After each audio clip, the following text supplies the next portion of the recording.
Hey guys, it's Wade with Full Throttle Detail here, and today I'm going to cover the 2015 WRX.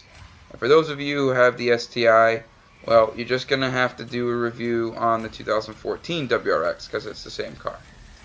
So here's my 2015 WRX, all-wheel drive, turboed, pretty nice car. I do a quick vehicle walk around. I got the STI wheels. I changed the badges from the silver to the black lettering. I put some side marker tint on there. I have my headlights coming in today. As you can see, the front of the car was real aggressive looking, real mean looking, and that's what you want out of a sports car. I threw some taillight tint on there to add a little bit of looks to the car, but so far no performance upgrades. I'm just going to leave it completely bone stock for now. No window tint. I don't like doing that kind of stuff to the car. So yeah, overall the appearance of the car is pretty aggressive. Let's take a look at the engine. So it's a DIT flat 4 boxer, same engine as the BRZ, except this one's turboed and it has all the essential internals to make the turbo function properly with the engine. Rolls off of the crank about 268 horsepower, but on the dyno we're talking about an average of 230 horsepower stock. So overall, pretty quick engine for a little car.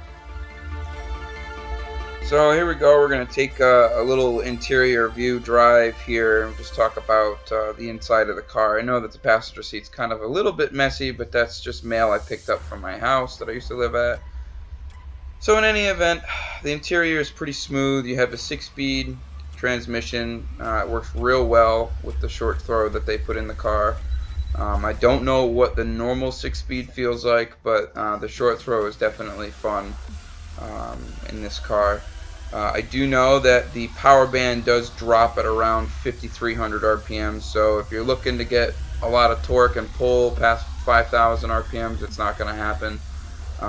Overall, the turbo is very small, so the car picks up real quick, has a real immediate torque, but then it just falls off. It flattens out at about 53 to 5,500, depending on what gear you're in.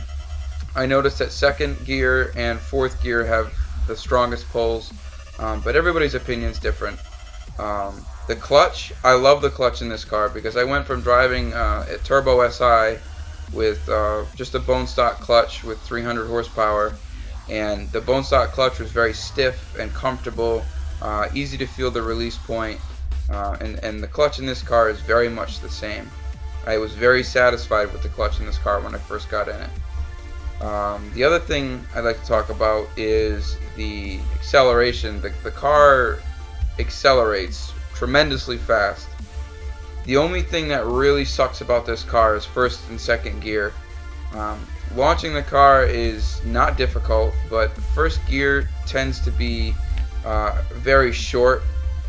So when you have a short throw shifter, it kind of has a rough shift point.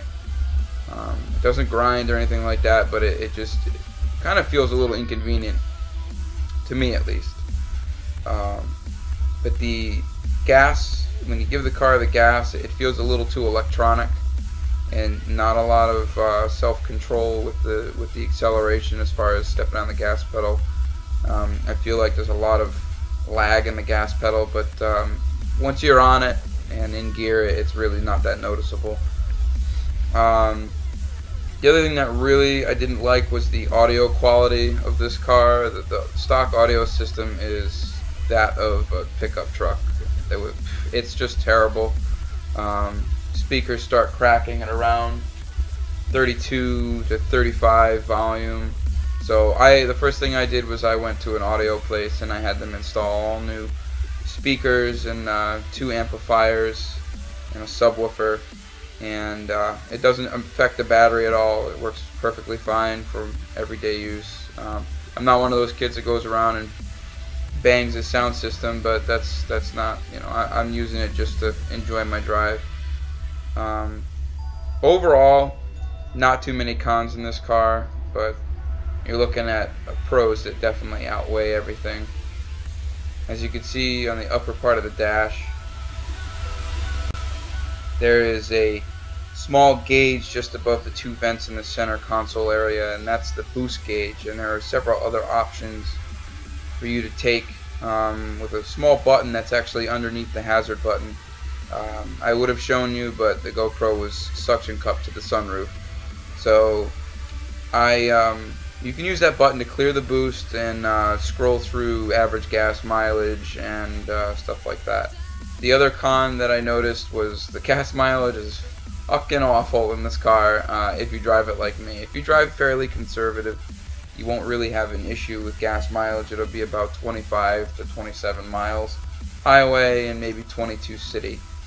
But that's what you get with a car like this. You have to go, into the dealership knowing that you're gonna come out with a car that's got some pretty bad gas mileage if you're looking for a car like this. But yeah, so I'm just taking a drive around the neighborhood. I'm not really punching it or going crazy. But overall, I mean, it's a good drive. I'm gonna switch camera angles now, and I'm gonna take you guys outside so you can get a better feel of what it feels like to be outside the car.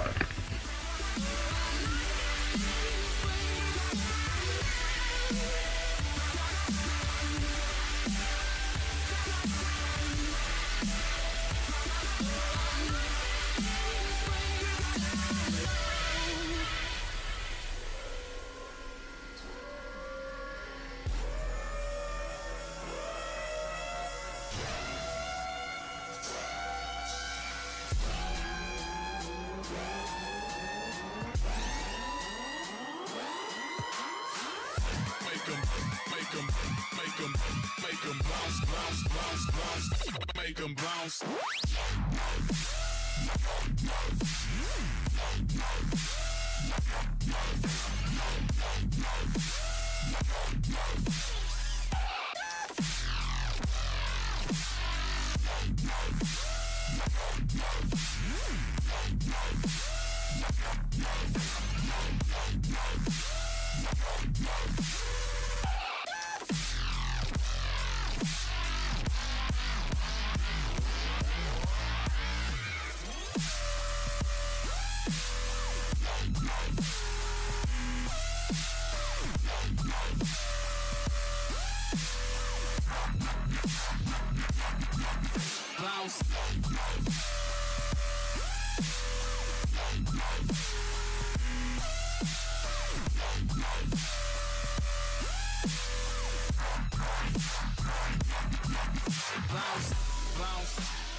Bounce.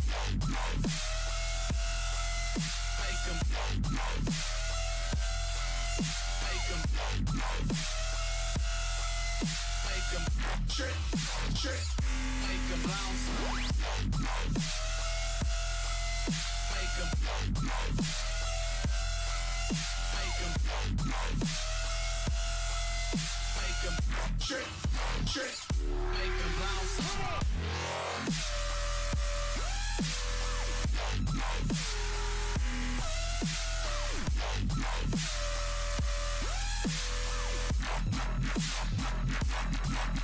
Bounce.